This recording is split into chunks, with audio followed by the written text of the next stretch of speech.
नमस्कार दोस्तों, एक बार फिर से स्वागत है आप लोगों का हमारे यूट्यूब चैनल में।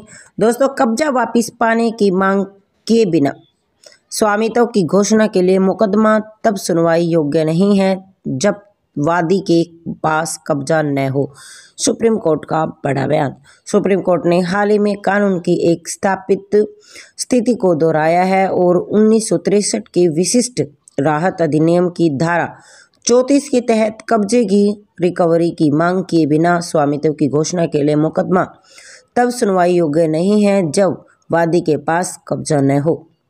इस संबंध में न्यायालय ने इस बात पर जोर दिया है कि किसी वादी में किसी भी मुकदमे के चरण पर यहाँ तक कि दूसरे अपीलीय चरण में किस संशोधन किया जा सकता है। जस्टिस हृषिकेश रॉय और जस्टिस संजय करोल की खंडपीठ ने तय किया है कि क्या केवल स्वामित्व की घोषणा के लिए मुकदमा अधिनियम की धारा 34 को देखते हुए सुनवाई योग्य है।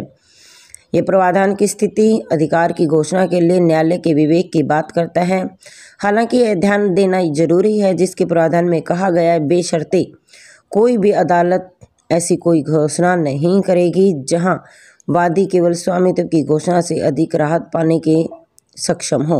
ऐसा करने में चूक जाता है। इस प्रकार का प्रावधान ऐसे विवेक में प्रयोग को प्रतिबंधित करता है जिसका प्रयोग तब नहीं किया जाना चाहिए जब शिकायतकर्ता केवल स्वामित्व की घोषणा करना चाहता है, जबकि इसके आगे की राहत मांगी जा सकती है और इसके आधार पर अपीलकर्ता का तर्क है कि मुकदमे का फैसला नहीं किया जा सकता था। यह प्रस्तुत किए बिना वादी ने कब्जे की वसूली के परिणाम स्वरूप राहत के बिना केवल घोषणा की मांग की है।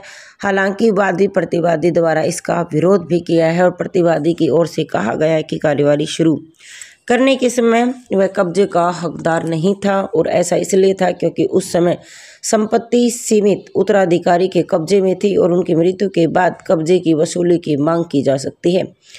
कानून के इस बिंदु पर निर्णय लेने के लिए न्यायालय में कई मामलों पर भरोसा भी किया है और परिणामी राहत पाने के लिए मुकदमे के बाद इस पर संशोधन भी किया गया था। उदाहरण के तौर पर वेकेंट राजा और अन्य बनाम विधाने डोरेरोमल और लीगल प्रोजेक्टिव के माध्यम से 14 MSSP 502 के में देखा कि प्रावधान को शामिल करने के लिए पिछले उद्देश्य की कार्रवाई की बहुलता को रोकना है।